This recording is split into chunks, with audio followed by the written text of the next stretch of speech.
Adrian Durham, I'm sure, was a much happier. Well, we know he was. We were listening to him. A much happier man after last night's performance. Before he gets on the plane home, he joins us now. Good afternoon, Aid.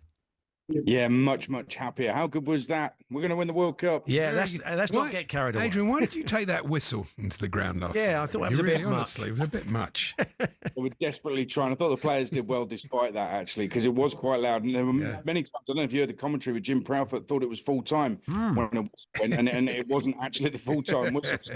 Yeah. The only one he wasn't for was the ref, who told everybody to play on for another minute. That was clearly. He knew he hadn't blown. That was a Serbian throwing in the towel, I think. As we were saying earlier on, what we don't want to do is try and fit all these players in. This age-old problem, Andy was making the point that England have had. Well, can this one play with that one? Why do we have to drop one of them? Let's get a system. Let's put the players who are playing well at that moment in that system, and then have the strength in depth and the ability to change it. Now, to be fair to Thomas Tuchel, in the midst of these fairly mind-numbing qualifiers that we've all had to endure, he has consistently said he can see the signs, the players are getting the message, there is a system, and he wants them to stick at it and work at it, and he feels confident that it will show through in the end. Well, last night was the fruits of all of that. There is a system, the 4-1-4-1. The wingers are dynamic. They get to the byline. They give their fullbacks problems, which pushes fullbacks back. It forces their wingers back as well, forces their midfield back to defend. So I think the system that Thomas Tuchel is putting in place, the players enjoy it as well. So I think that's crucial. There's not going to be many dissenters from it. And listen, if you're good enough, you'll get in that team. I don't think he's a respecter of reputation. So I think it's looking good. Without me going as far as to say we're going to win the World Cup, last night I thought was a massive positive step beyond just the result. Yeah, you need the system, and you need 14 or 15 very, very world-class good players to fit it. I mean, I saw Henry Winter, and I really respect Henry, but he was saying, well, when Saka comes back, Madueke can play on the left-hand side. That's exactly what you don't want to do. That's not where he likes to play. I know he plays there for Chelsea and Arsenal, but that's not his position. You're much better, if you're going to play inverted wingers, you're much better with Gordon or Grealish or whoever you think is going to be down that side. I'm not in favour of this, trying to get both players in. No, exactly right. And I also think what you said about Thomas Tuchel not respecting reputations, I think in some senses he does, because he admires what professional footballers have done. But in terms of the team he's going to pick, he has to be looking at Noni Madueke and thinking, this guy has been brilliant for me so far, so why would I ignore him? Bukayo Saka has to earn his place back in the team. And also, look, John Terry just talked about centre-backs there. John Stones hasn't played for a year for England. He hasn't played under Thomas Tuchel. So just because he might get fit for Manchester City doesn't mean he just walks straight back in the England team, because I thought the duo last night were brilliant. Gay is an absolute certainty. Conser's decent. Dan Burn has done okay, and he will be in the squad because he's a good teammate as much as anything else. And as you say, Colwell needs to get fit as well. There are other options there, and this is the beauty of it.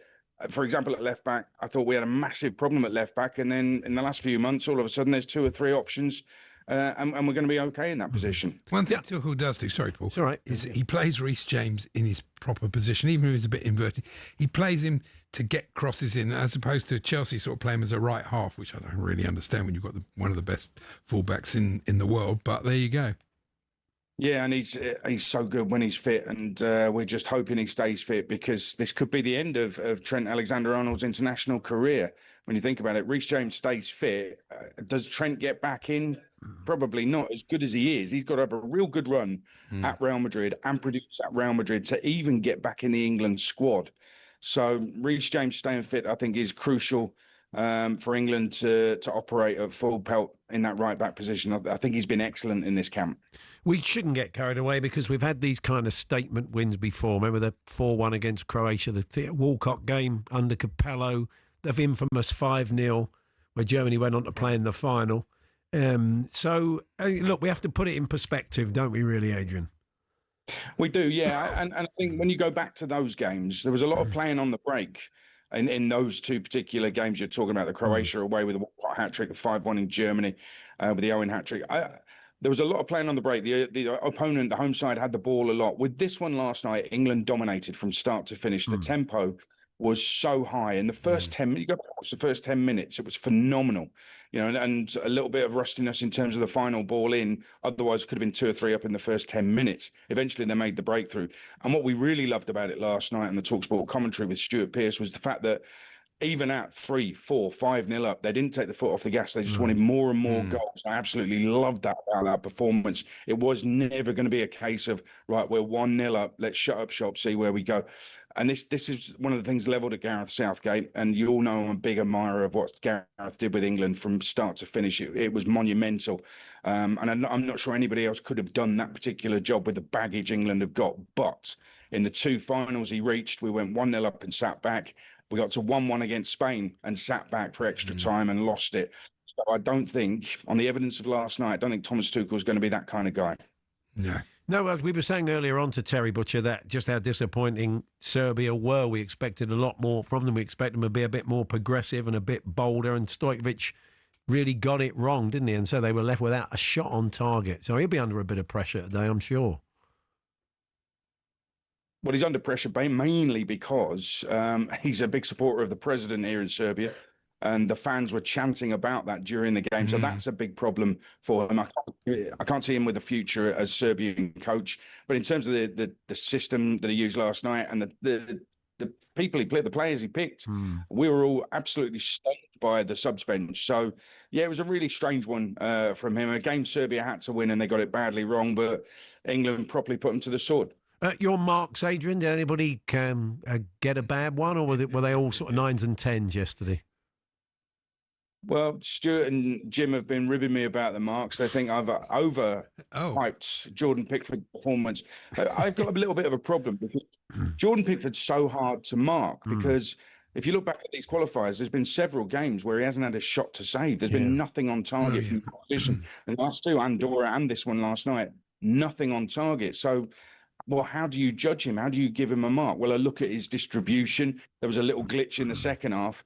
But actually, at times, I think it's a team game. And if you win 5-0 away, you look kind of beyond the individual performance and scrutiny to say, well, look, as a team, they're brilliant.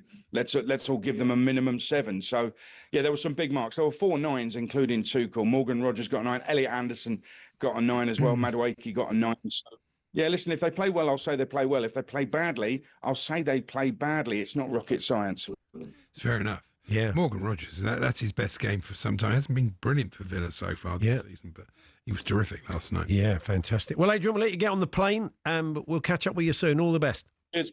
Take care. There's Adrian Durham there, your host last night for the game between England and Serbia. Paul Hawksbee and Andy Jacobs, Monday to Friday afternoons, 1 till 4. On AM, on DAB, via the talkSPORT app and on your smart speaker.